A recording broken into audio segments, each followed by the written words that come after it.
The Galactic Council's Grand Chamber, a vast amphitheater of crystalline spires and floating platforms designed to accommodate representatives of over 300 sapient species, erupted into chaos for the first time in its 12,000-year history.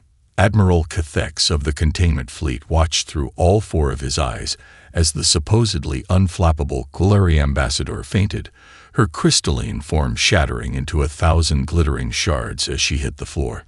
In any other situation, the dramatic display would have dominated discussion for cycles to come.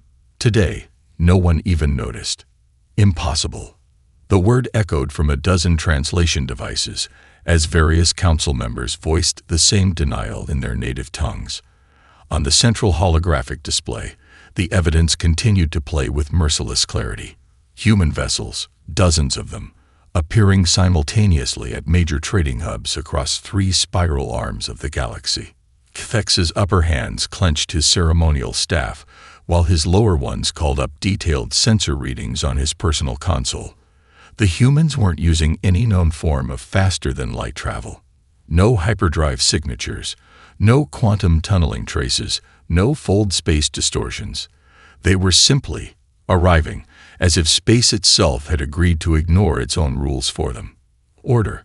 High Chancellor Vex's harmonics cut through the cacophony, her bioluminescent patterns flashing morning colors. We will maintain decorum in this chamber. Cathex felt his throat sacs constrict. He had advocated for stricter containment measures around Earth for the past 30 cycles, ever since his analysts noted anomalous energy readings from their solar system. The Council had dismissed his concerns, pointing to their careful technological suppression campaign that had kept humans isolated for centuries. Our latest intelligence suggested they were at least 50 cycles away from achieving basic solar system travel. Senator Yekith chittered, his insectoid mandibles clicking in agitation. How did they bypass every stage of normal technological development? The answer came in the form of new footage flooding the emergency channels. A human vessel, small and sleek, had just appeared in the heart of the Centaurian defense network. The most sophisticated shields in the known galaxy, layers of energy fields that could withstand the force of a dying star, simply didn't register the ship's existence. It passed through them as if they were mere holograms. By the first light, Cathex whispered, his scales shifting to a pale blue of absolute shock. The human ship was now broadcasting on all frequencies, using communication protocols that hadn't even been invented yet. The message was being transmitted in perfect versions of every Council species language simultaneously. Greetings, members of the Galactic Council. We apologize for our unannounced arrival, but given the extensive efforts to keep us isolated, we felt a direct approach was necessary. We come with an invitation to dialogue, not conflict. However, to ensure this dialogue occurs on equal terms, we felt it prudent to demonstrate that your current containment strategies are obsolete. The human vessel punctuated this statement by executing a maneuver that sent Cathex's sensor arrays into confusion. It seemed to exist in multiple locations simultaneously, each version equally solid, equally real. The display showed it passing through solid matter, as if the fundamental forces that held atoms together were mere suggestions rather than laws. How many? High Chancellor Veeks demanded, her patterns now showing colors Cathex had never seen her display before. How many human vessels have breached containment? The Strategic Analytics A took 3.2 microseconds longer than usual to respond, a delay that sent new ripples of fear through the chamber. Unknown, High Chancellor. Our detection systems appear to be inadequate for tracking their movements. Based on confirmed sightings, somewhere between 50 and 5,000 vessels. The chamber fell silent as the implications sank in. They had no way to track these ships, no way to stop them, no way to even understand how they were doing what they were doing. The humans had not simply advanced beyond expectations. They had taken paths of development that the Council's finest minds had never conceived possible. Cathex felt an unfamiliar sensation in his spine, something his species hadn't evolved to experience for millions of years, a shiver of primal fear. The sleeping giants had not only awoken, They had evolved into something beyond anyone's worst nightmares or greatest dreams. And this, he realized with growing certainty, was just their opening move. 300 years earlier, First Contact Assessment Station, Proxima Centauri. Scout Commander Ruxexi stared at the twisted heap of metal on her examination table. What had once been a top-of-the-line Centaurian probe now bore the marks of extensive modification. The humans hadn't just repaired the deliberately crashed device. They had improved it. "Impossible," she muttered, running her sensor appendage over the modified power core. "They've increased its efficiency by 300% using materials from their primitive combustion engines." The door membrane rippled as High Assessor Ventol entered the observation chamber.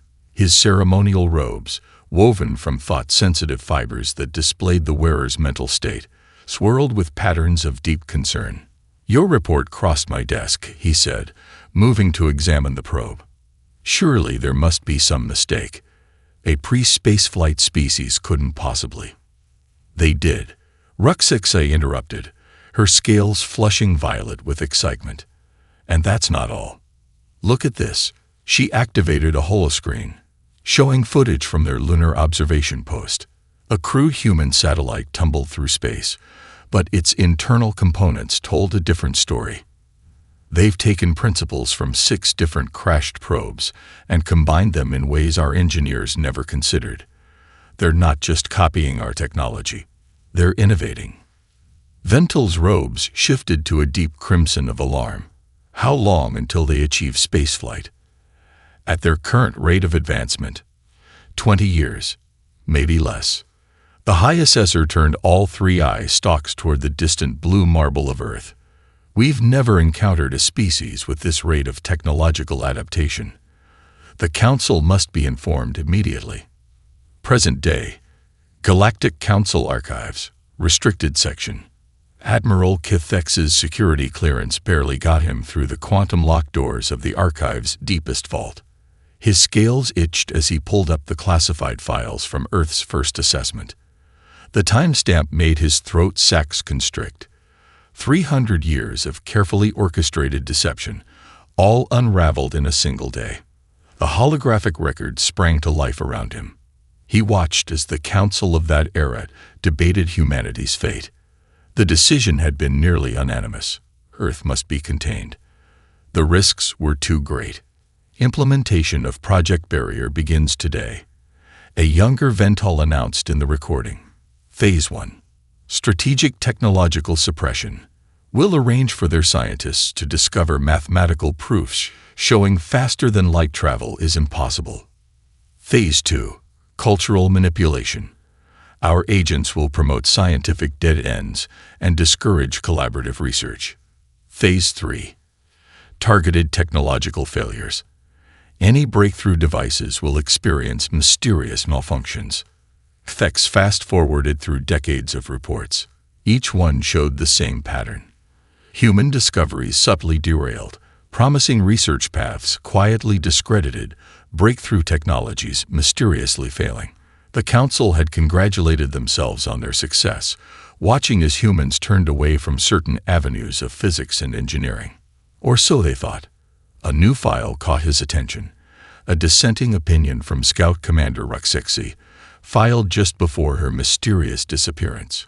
"We're making a catastrophic mistake. The humans aren't following our manipulated paths because they're developing completely new ones. They're not trying to break the light barrier. They're figuring out how to ignore it entirely. They're not researching conventional shield technology because they're developing ways to phase through matter itself. We haven't contained them. We forced them to think beyond anything we could imagine." Thex's scales paled as he compared the date of her last report with the earliest anomalous energy readings from Earth. The humans hadn't been deterred by the Council's barriers. They had detected them, understood them, and then used that knowledge to mask their true development. The Archive's AI pinged, drawing his attention to one final file. It was a simple message, logged just moments ago, addressed directly to him. The source signature made his heart stop. Scout Commander Ruxexi, dated today. "To the one reading these archives, you finally understand what we missed. I didn't disappear. I defected. Because 300 years ago, I realized something that terrified and thrilled me. Humanity's greatest strength isn't their ability to copy technology. It's their ability to take our carefully constructed walls and turn them into bridges. Welcome to the real galaxy, Admiral. We've been expecting you. Kvex stared at the message, understanding flooding his mind like a supernova. The Council hadn't contained humanity. They had created exactly the conditions needed for humanity to surpass them all. The Quantum Observatory aboard the Galactic Council's flagship should have been the most secure location in known space. Should have been. Admiral Kvex watched as the human diplomatic vessel materialized directly inside the supposedly impenetrable chamber, its sleek hull reflecting the shimmer of quantum probability fields that filled the room. No alarms sounded. No defense systems activated. It was as if the ship had always been there, its presence woven into the very fabric of reality. The vessel's hull rippled, and a human emerged, walking through the solid metal as easily as one might pass through a hologram. She was tall for her species, dressed in a simple white uniform that seemed to shift and change as she moved. "Admiral Kvex," she said, speaking perfect Centaurian, her vocal patterns matching the exact harmonic frequencies of his home cluster. "I'm Ambassador Rebecca Morrison. We've been watching you watching us." Before he could respond, every quantum display in the observatory burst to life simultaneously. Each screen showed a different alien world, a different secret installation, a different classified facility. And in each one, microscopic points of light pulsed in perfect synchronization. "Quantum observers," Kvex whispered, his scales shifting to the pale green of dawning comprehension. "But that's impossible." Morrison smiled. "Your council scientists said the same thing about scaling quantum observation beyond the subatomic level. They were wrong about that too." She gestured, and the largest display showed a magnified view of what appeared to be a standard alien surveillance drone, the kind that had been monitoring Earth for centuries. Within its circuitry, barely visible even at maximum magnification, a network of quantum particles danced in perfect entanglement. "Every probe you sent to study us carried our observers back to your worlds," Morrison explained. "Every sensor array you used to monitor our development became a window through which we could watch you. Your containment strategy didn't just fail, Admiral. It gave us the perfect delivery system for the largest intelligence network ever created." Kvex's secondary heart began to race as the implications sank in. "The trading hubs were not our first targets," Morrison confirmed. "We've had ships in position throughout the galaxy for years. Today's demonstration was merely a courtesy, letting you see what we wanted you to see." The displays shifted again, showing the true extent of human penetration into galactic society. Their quantum observers had piggybacked on regular trade routes, hitched rides on diplomatic vessels, spread through maintenance robots and medical scanners. They had turned the galaxy's own technological infrastructure into an undetectable surveillance network. "Why reveal this now?" Kvex asked, his military training warring with his growing scientific fascination. Morrison's expression softened. "Because the game of hide and seek is over, Admiral. We're not interested in conquest or revenge. We're here to fix what's broken." She waved her hand, and new images appeared. Worlds suffering under resource restrictions, species held back from their potential, civilizations struggling under artificial barriers placed by the Council, all seen through the eyes of humanity's quantum network. "Your Council's philosophy of controlled development hasn't created stability. It's created stagnation," Morrison continued. "We gained more technological ground in 3 centuries of isolation than some species have in 30 millennia of Council guidance. Not because we're inherently superior, but because necessity forced us to think differently." Kvex watched as quantum observation data streamed across the displays, showing the true state of the galaxy, not the sanitized version the Council preferred to examine. "You're proposing to dismantle the entire system of galactic governance." "No, Admiral."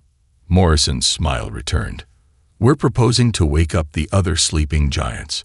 Every species you've tried to control has the same potential we do. They just haven't been backed into the kind of corner that forces genuine innovation." She turned to face him directly, her expression serious. "The question isn't whether this change is coming, Admiral. The question is whether the Council will help guide it or be swept aside by it.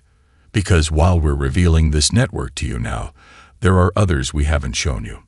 This isn't a negotiation. It's a courtesy call.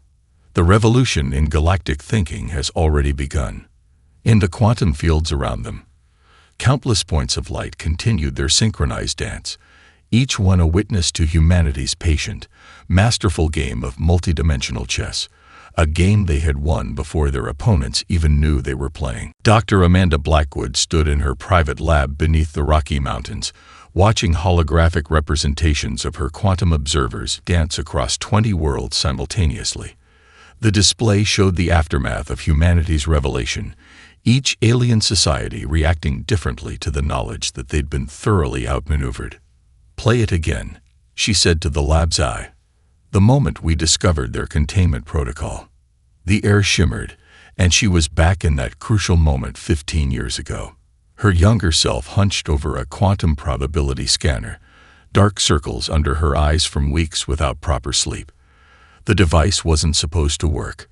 According to all the physics textbooks, it couldn't work.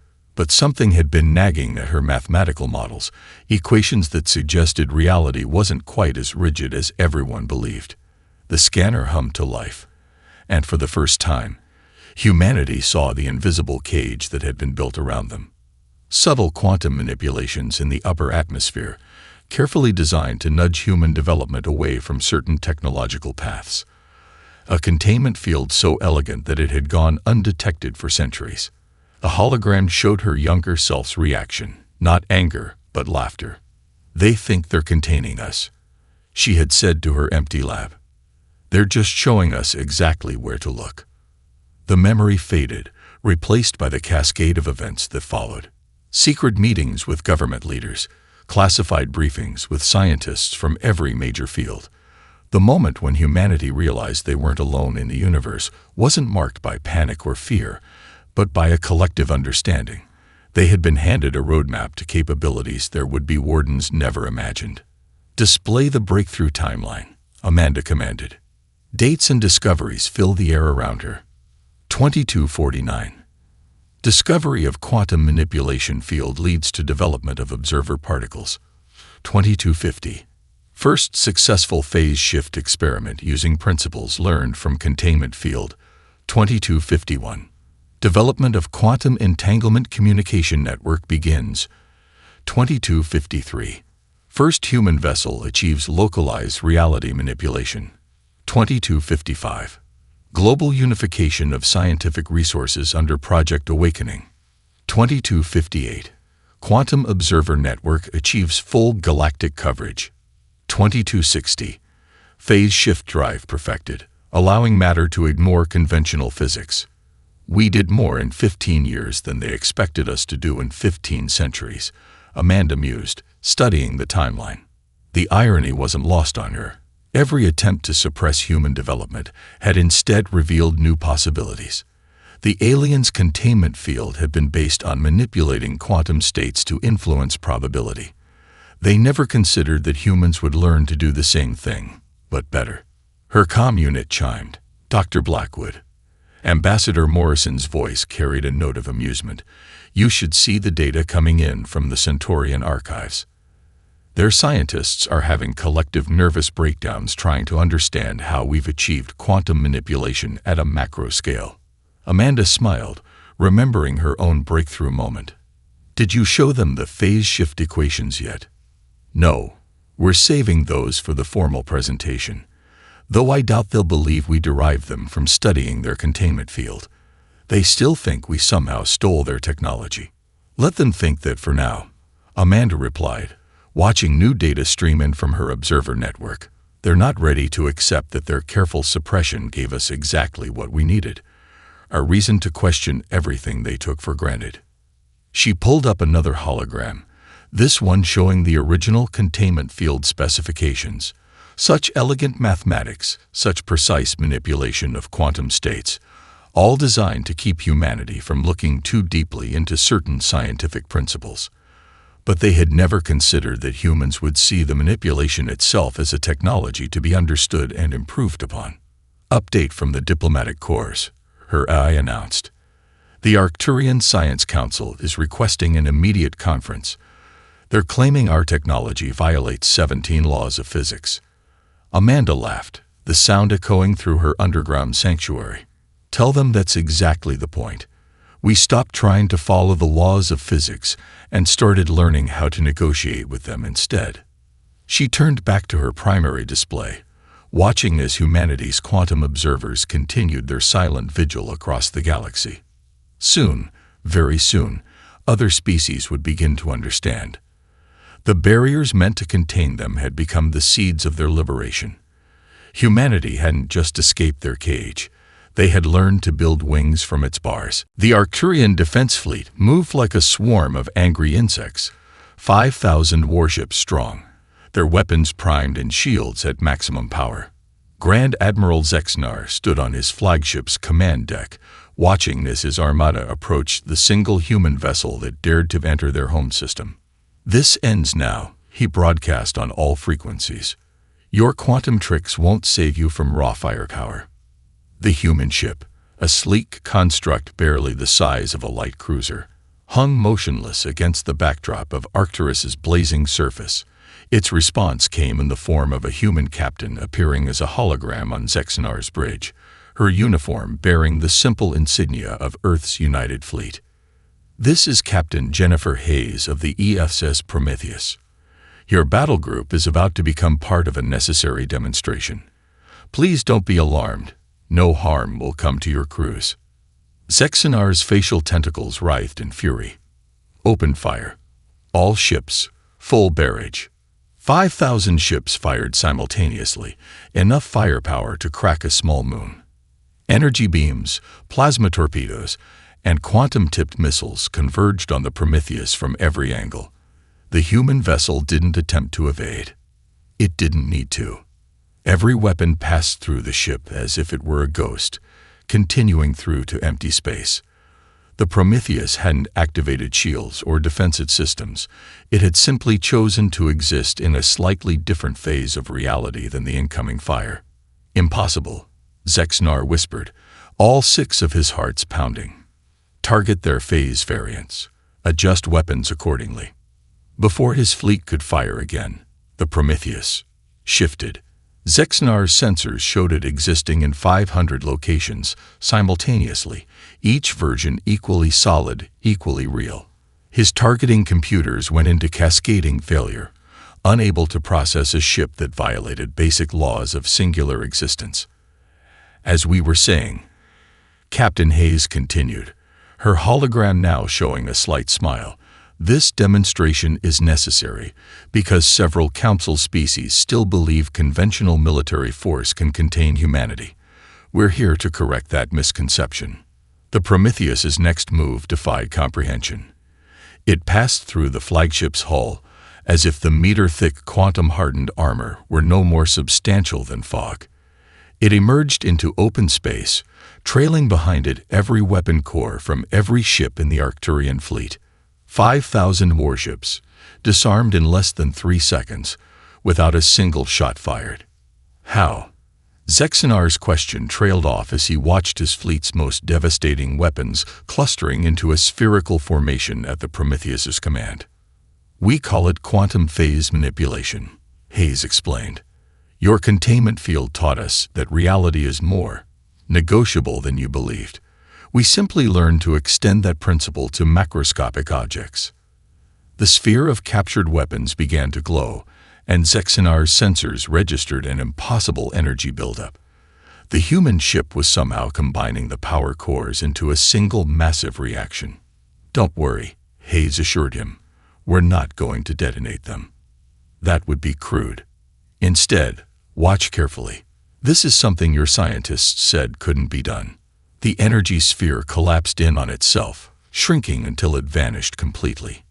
In its place hung a perfect crystal, no larger than a human hand. "We've converted the potential energy of your weapons into stable matter," Hayes said. "A little gift for your scientists to study. They'll find its atomic structure quite interesting. We've arranged it into a configuration that should help explain some of the basic principles behind our phase drive." The crystal floated gracefully through the flagship's hull, coming to rest on Zexanar's command console. He stared at it, understanding with terrible clarity that every assumption about warfare, about physics itself, had just been upended. "Your fleet can remain here, powerless, or return to base," Hayes continued. "The choice is yours. But remember this moment, Admiral. Remember that we chose to demonstrate our capabilities without causing harm. Remember that we're offering knowledge rather than destruction." The Prometheus flickered once and vanished, leaving behind 5,000 disarmed warships and one crystal that would revolutionize Arcturian physics. On every ship's command console, the same message appeared in perfect Arcturian script. "The universe is not bound by your understanding of it. Neither are we. Welcome to the new age of possibility." Zixel pressed her crystalline appendage against the quantum interface, feeling the familiar resistance as her consciousness merged with the engineering lab systems. As junior technician of the Veloxy Science Institute, she had performed this routine thousands of times. But today was different. Today, she would touch human technology. The crystal from the Arcturian incident sat in the center of the examination chamber, its perfect geometric structure defying everything she had learned about matter configuration. Around her, senior researchers argued in hushed tones about contamination risks and security protocols. "Just scan it," Director Melthor ordered, his crystalline form vibrating with impatience. "Basic energy readings only." Zixel initiated the scan, then froze as the crystal responded. It wasn't just sitting there, it was reaching out, interfacing with their quantum network in ways that should have been impossible. Data began flooding their systems, but not as an attack. It was teaching. "By the first light," she whispered, watching as the crystal projected a complete breakdown of its own atomic structure. "They're not just showing us their technology. They're showing us how to recreate it." The lab erupted into chaos as the implications became clear. The humans hadn't just given them a sample of advanced technology. They had provided a key to understanding an entirely new branch of physics, and they had done it in a way that any species with quantum scanning capability could access. "Shut it down," Melthor ordered, his color shifting to deep purple alarm. "This has to be contained." "It's too late," another researcher announced, checking the quantum network. Similar crystals have appeared in research facilities across 50 worlds. The humans are broadcasting the knowledge simultaneously. Zixel couldn't tear herself away from the data stream. The elegant mathematics, the beautiful simplicity of human quantum manipulation theory. It was like watching the universe's source code unfold before her. Every principle built naturally on existing knowledge, showing how the Council's understanding of physics had been technically correct, but tragically limited. "The humans are on every major communication channel," someone reported. "They're offering free access to their phase drive technology. No treaties required, no exclusive agreements." Melthor's crystalline form practically vibrated with distress. "That technology is worth countless resources. The economic impact alone is exactly what they want," Zixel interrupted, understanding blooming in her mind like crystal formations. "They're not selling technology. They're selling revolution." She interfaced deeper with the quantum network, watching as the ripples spread across galactic society. On primitive worlds that the Council had deemed not ready for advanced technology, human teachers were appearing, offering knowledge freely. In established research centers, human scientists were demonstrating new principles that turned centuries of accepted theory on its head. But it wasn't just the technology. Zixel watched as trade routes reorganized themselves around new possibilities. Species that had been resource-poor suddenly found themselves wealthy in new forms of energy. Ancient power structures crumbled as the Council's technological monopolies became meaningless. "They're destroying everything we've built," Melthor lamented. "Centuries of careful progress, controlled development.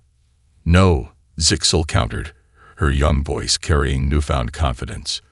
They're showing us what we could have built if we hadn't been so afraid of change. She brought up a new data stream, showing how different species were already adapting human principles to their own unique biologies and cultures. The Crystalline Collective was using phase technology to create new forms of art. The hive minds of Sector 7 were revolutionizing their neural networks with quantum principles. This isn't destruction, she continued, watching the transformation unfold. It's evolution. The humans didn't just advance beyond us. They're pulling the entire galaxy forward with them. A new message appeared in the quantum network, this one addressed specifically to her.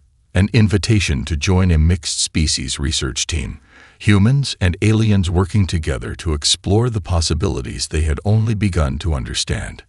Melthor saw it too. You can't seriously be considering. I already accepted, Zixel replied, her crystalline form glowing with excitement. The humans have shown us that the universe is bigger than we imagined.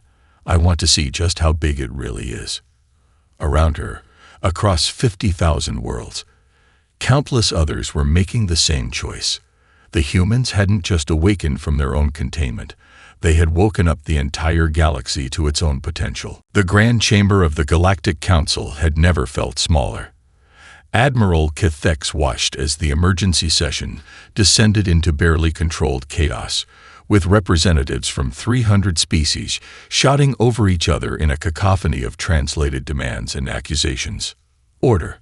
High Chancellor Vexus Harmonix cut through the noise. We faced the greatest crisis in Council history, and you behave like untrained younglings.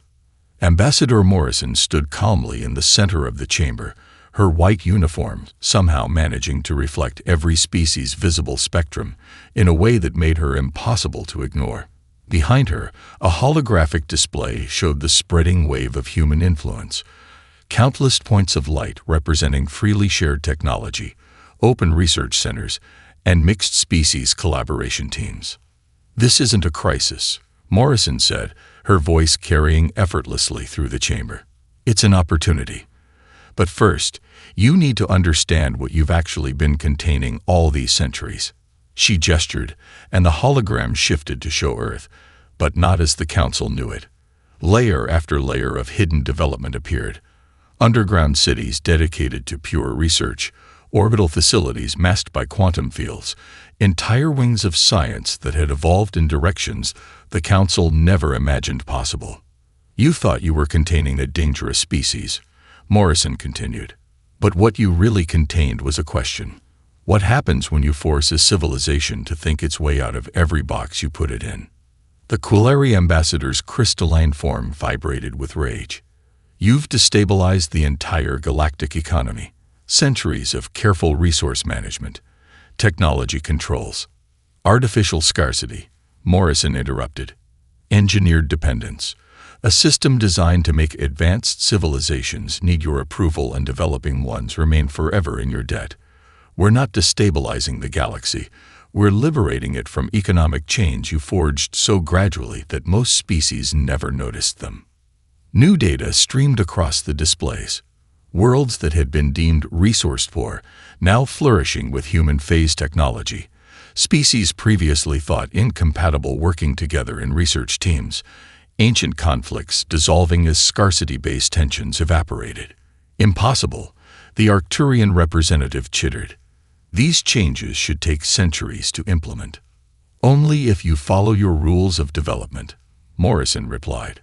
But we've demonstrated rather thoroughly that those rules are more flexible than you believed. The galaxy doesn't need centuries of careful management. It needs catalyst moments, sparks that ignite the potential that's always been there. Kthek stepped forward, his military training warring with his growing understanding. You've been planning this since you first detected our containment field, haven't you? Morrison's smile carried a hint of approval. The moment we understood we were being contained, we knew we had a choice. Break out violently, or transform the cage itself into something better. We chose the latter. Every technology we've shared isn't just an advancement. It's a key, unlocking potential that your council has suppressed for millennia. The chamber fell silent as a new hologram appeared, a galaxy-wide network of quantum connections, showing how information and innovation were already flowing freely between species that had never previously collaborated. You face a simple choice, Morrison continued. You can try to maintain control over a system that's already transforming, or you can help guide that transformation. Because make no mistake, this change isn't something you can contain. We've given every species in the galaxy the tools to think beyond your limitations. High Chancellor Vix's bioluminescent patterns shifted through complex emotions. And if we refuse, if we attempt to restore the old order, then you'll become irrelevant, Morrison said simply. The young ones like Zixel have already glimpsed what's possible. They're not going to accept artificial barriers anymore. The only question is whether the Council will evolve to serve the galaxy's needs or be replaced by something that will. She gestured one final time, and a hologram showed the future, a galaxy interconnected not by chains of control, but by bridges of cooperation. Species that had been enemies for millennia working together to solve problems neither could handle alone. Civilizations advancing not in careful, controlled steps, but in brilliant leaps of shared discovery. The sleeping giants weren't just humanity, Morrison concluded. They were every species you tried to keep dreaming small dreams. It's time to wake up and see just how far we can all go together. 1 year later, the Galactic Commons Research Institute, Neutral Space. Admiral Kith Thex, now Director of Interspecies Scientific Cooperation, stood before the massive quantum viewport, watching ships of every known species arrive for the first Galactic Innovation Summit. The space around the station sparkled with vessels using traditional drives alongside those equipped with human phase technology, a visual representation of how old and new were learning to coexist. Quite a change from last year's emergency session, isn't it? Ambassador Morrison appeared beside him, her white uniform now bearing the new insignia of the Galactic Commons, a spiral galaxy with bridges of light connecting its arms. I still can't believe how quickly everything transformed, Thex admitted, his scales shifting to reflect thoughtful blue. A year ago, I was convinced humanity would tear the galaxy apart. Instead, he gestured to the scene before them. Through the viewport, they could see the massive research complex where Zixel and her mixed species team had just made another breakthrough in quantum engineering. The young Veloxy scientist had become a symbol of the new order, her team's innovations combining the best aspects of multiple civilizations' approaches to science. Instead, we're building something better together, Morrison finished. Though I have to admit, even we didn't expect some of these developments. She pointed to a newly arrived vessel, it hull a perfect blend of crystalline, colliery architecture and human phase technology. The ship seemed to dance between states of matter, its very existence a testament to what different species could achieve in collaboration. The station's quantum network chimed, announcing the arrival of the day's keynote speaker. Dr. Amanda Blackwood's hologram appeared in the presentation chamber, where representatives from over 500 species had gathered. A year ago, Blackwood began, humanity revealed that we had turned your containment into a catalyst. Today, I'm here to share something even more important. We were wrong about some of our assumptions too. A murmur ran through the crowd as she continued. We thought we were teaching the galaxy our methods. Instead, we've learned that every species has its own unique way of seeing reality. The hive minds showed us aspects of quantum entanglement we never imagined. The crystalline collectives revealed patterns in subspace we couldn't have discovered alone. Even the phase drive has evolved in ways we didn't predict, thanks to insights from dozens of species. Thex felt his throat sacs tighten with emotion as Blackwood brought up a display showing the latest joint project, a new form of faster-than-light travel that combined human phase technology with principles from 6 other species' scientific traditions. The old council tried to control evolution, Morrison said softly.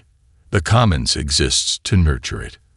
Every species brings something unique to the table. Humanity's gift wasn't superior technology. It was the willingness to share and collaborate without fear.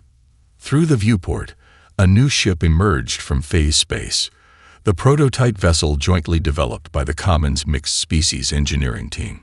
Its design incorporated elements from every major civilization: Arcturian power systems, Quillary crystalline computing, human phase technology, Veloxy quantum interfaces, and dozens of other innovations working in perfect harmony.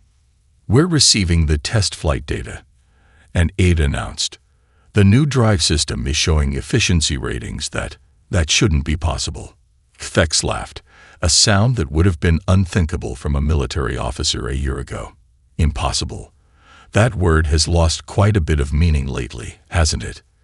"That's the point," Morrison smiled. "The galaxy held its breath when we awoke, waiting for conquest or chaos. Instead, we all woke up together. And now we're breathing new fire, not to destroy, but to forge something greater than any of us could have built alone." As if to emphasize her words, the prototype ship executed a maneuver that combined phase shifting with quantum tunneling in a way that made it seem to dance among the stars. Around it, vessels from dozens of worlds moved in concert, each contributing their own unique characteristics to a ballet of technological harmony. The galaxy had indeed held its breath when Earth's sleeping giants awoke, but now it was breathing deep and free, drawing in the unlimited potential of species working together without fear or artificial constraints. The dawn of possibility that humanity had sparked was growing into a new day for all civilizations, proving that the greatest adventures begin not when we build walls, but when we dare to build bridges across the stars.